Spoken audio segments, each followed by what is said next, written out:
Hello everyone and welcome back to another session of Daily Current Affairs by SSB Crack Exams. I am Chaitanya Purab and today we'll be discussing the Daily Current Affair for 28th of May. So let's start talking about SSB Crack Exams. So we are a one-stop solution for all the major defense-related examinations like FCAT, NDA and CDS.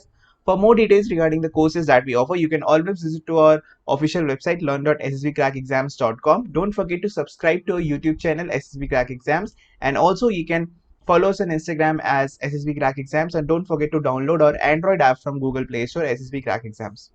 Now let's move ahead and we shall start our day with the question of the day from yesterday's session. So I asked you guys about what are the major applications of nanomaterials.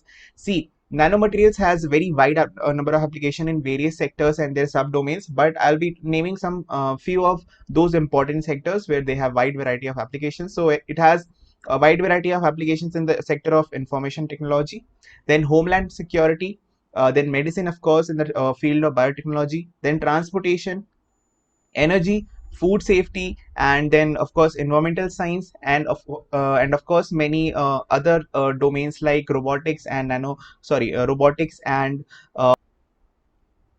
mechatronics, right? So these are some of the important sectors where nanomaterials are used and have high application. Now, we shall move to our next news. The first news is basically about the locust attack that has been recently observed in the southwestern region of Asia and Eastern Africa. So we shall start to discuss this. So 200 locust circle offices and temporary camps conducting survey and control operations have been set up by the Indian government in regard with this particular incident. So basically what has happened is that a wave of locust swarms sweeping across western and northwestern India, the Department of Agriculture and Farmers Welfare has now stepped up and they have decided to start locust control operations in the affected states, and the majorly affected states as of now is Rajasthan, one district of Punjab, then Gujarat, then Madhya Pradesh, right? And majorly Rajasthan as of now, but slightly lesser number of districts in Gujarat and Punjab, and of course almost 50% to 60% districts of Madhya Pradesh. There are active swarms of immature locusts in some of the areas. I'll be naming the district of those districts where they have impacted in a huge number. So Barmed, then Jodhpur, Nagaur, Bikaner, uh, Ganganagar, then Hanuman Nagar, Sikar, Jaipur districts in Rajasthan, then Satna, Gwalior, CD, Rajgarh, Baitul, Devas, Agar, Malwa, district of Madhya Pradesh, and then 1 and 2 districts of Punjab and Gujarat respectively, right? Further moving ahead, what are these locust swarms? So they are just usually enter during the scheduled desert area of India, and they enter every year. It's not the first time, but this time the number has been slightly more, and also they have arrived a couple of months earlier. They arrive in the month of June, July. But what actually happened was that this year they have the number has increased because of the incursion of locust hoppers, and pink swarms have been reported much earlier because of presence of residual population of locusts in Pakistan, which they could not control last season. So in the last season, every season when they came, they come in countries like the Gulf countries, Iran, Pakistan, and even India. They have operations of locust control and pest control operations like that they happen.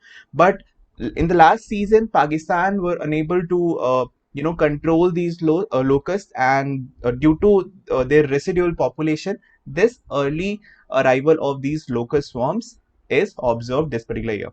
Pink immature adults, they fly high and cover long distances during day hours from one place to another, along with the westerly winds, which is running right now, which is coming from Pakistan side. Right now, most of these pink immature adults settle on trees and they eat crops and they almost destroy the entire cultivated land, and they sit there and they stay at any particular place at night, and they mostly fly during the daytime. These locusts, they are omnivorous and migratory pests. Remember this particular key term, that is omnivorous and migratory migratory pests. And can fly hundreds of kilometers, but they fly collectively, that is वो झुंड में travel करते हैं, then it is a trans-border pest and attacks the crop in large swarm, right? These are usually found in Africa, the Middle East, and the southwestern part of the Asia. They inhabit some 60 countries and can cover 1/5 of entire Earth's land surface. Desert locust plagues may threaten the economic livelihood of 1/10 of the world's entire human population from countries from East Africa, then Iran, then Gulf countries, and even some part of India also. Right? Swarms of locusts in the desert come to India from Africa, Gulf, Southwest Asia, like I told you, during the summer season, and then after the monsoon season gets over, they go back towards the Iran region and the Gulf and African countries for spring breeding. Okay, now let's move ahead to our next news. Finance Minister has attended special board of governors meeting of NDB, that is New Development Bank, through video conference, right? So let us see. The agenda of this particular meeting was the appointment of vice president and chief risk officer and membership expansion. Now, our finance minister also commended the contribution of New Development Bank in funding the infrastructure development, which has positively impacted the development agenda of the member countries and also India. Within a short span of time, New Development Bank has approved 55 projects of member countries for an amount of $16.6 billion already, which is quite a remarkable achievement, she said. Further, she also mentioned that the bank has successfully created a niche for itself and proudly stands shoulder to shoulder with the peer MDBs. Okay, that is multinational development banks. Further, the next news is about DST SERB, who has supported the study for identification of potential antivirals against COVID-19. So the Science and Engineering Research Board, which is the full form of SERB, under Department of Science and Technology, has recently supported a proposed study by Professor Pravindra Kumar, who is from IIT Roorkee, for identification of structure-based potential antivirals against COVID virus. In this study, basically what they have done, so they will study a computer-based high throughput virtual screening approach, which will be used to identify antiviral molecules from different compound libraries that will be experimentally validated for antiviral potential. Further, initially what they do, the investigators have already performed the in silico work by high throughput virtual screening approach to examine the binding affinity of FDA approved drugs targeting the viral protease MPRO. Right now, how is this? You can say the structure-based antiviral is going to help. So, using this structure-based approach for drug repurposing, this study would pave the way to identify, now listen to this part very carefully, this would pave the way to identify the molecules that bind to MPRO active site. MPRO active site is present in the virus and their potential can be used as antiviral molecules against COVID-19. Okay. Now, let's move ahead to our next news. So, researchers have found a new possibility to improve the rice productivity of our country. Now, why did we need this? To increase the rice productivity. So, in order to meet the demand of growing population of India, we all know it's growing ever since, and the world production of rice needs to increase significantly, and approximately 50% of current productivity, it should increase to 50% of current productivity. And what are the traits that define a good yield of rice? So grains per plant and the weight of those grains are the main criteria which basically determine the yield of rice. If the yield of rice is good for any particular season, then it must have grains per plant as high, and also it should be heavier. Each grain should be heavier. Now, one of the main aims of the researchers and breeders who are actually trying to find a way to increase the rice productivity, they had to develop superior rice varieties with heavier grains which can give higher yield and better nutrition. So higher yield and better nutrition was the main criteria for them to do research and to work upon. Further, the scientists conducted their study by sequencing the genomes of 4 Indian genotypes. Remember these names: LGR, PB1121, Sonasal, and Bentley. These are the genotypes of Indian rice that show contrasting phenotype in seed, which may be seed size or seed weight. After analyzing their genomic variation, they found that the Indian rice germplasms had much more genomic diversity than they had estimated early. Then they studied the DNA from 3,000 rice accessions from across the world, along with 4 Indian genotypes as well, which was sequenced in this study. They identified one long genomic region which had an unusually suppressed nucleotide diversity region across the centromere of chromosome 5. They named it as low diversity region, or in short LDR. Now I'm going to quote the team leader of these researchers, Jitendra Kumar Thakur, who is currently DBT and currently posted in DBT NIPGR. And now I'll quote what he actually said. So we believe that in future efforts, this LDR region or low diversity region could be utilized for improving rice production by targeting various traits, including the seed size, QTL identified here. Right, so they can specifically target whether they want to increase the number of grains per plant or they want to increase the weight of that particular grain. Now moving on to our next news. So a meeting chaired by Prime Minister regarding activities of the Ministry of Power and MNRE. Right.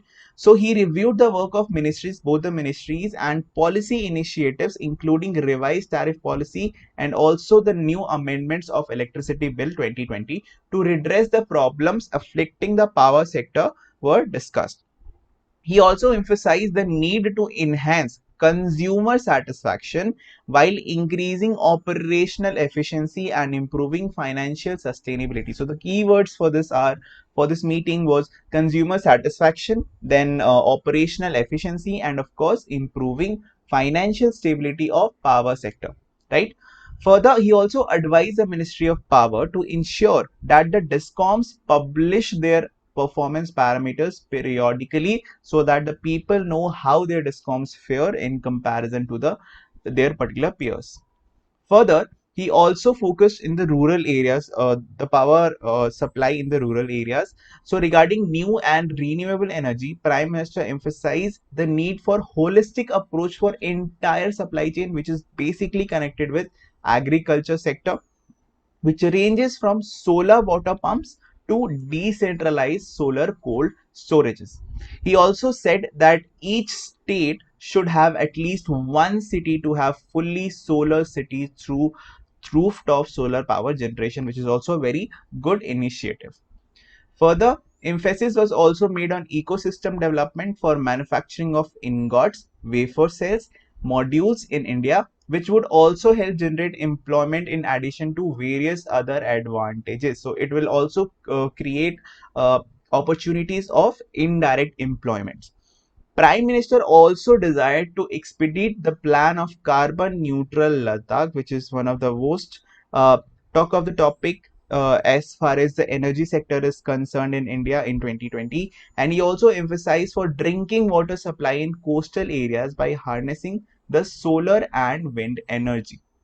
Remind you, NTPC and ONGC have already started a joint venture and they will be working on coastal offshore wind energy plants only, right? So work in this sector has already been started. Further, we shall end our session with the current COVID-19 update. So as of now, total number of confirmed cases is 1,58,333. The number of active cases is 86,110. And the good news is that the number of cured cases is also increasing day by day. 67,692 is the number of cured or discharged patients. Although unfortunately, the number of death has also crossed the 4,500 mark, and it is 4,531. For this quiz time, guys, so just one question for today: which among the following is a genotype of Indian rice? So I told you guys to remember the name of the genotypes, the 4 genotypes that they were used. So LGR, PB 1121, Sonasal, and Bidli. Out of these, the correct answer would be, of course, all these 4 are the genotype of Indian rice. So the correct answer would be, of course, E, which is all of the above. Now, the question of the day is name the states of India which are leading producers of rice. The recent data according to the government, and name the top five states, of course, in the order of their maximum rice production first, and then the state with minimum number of rice production.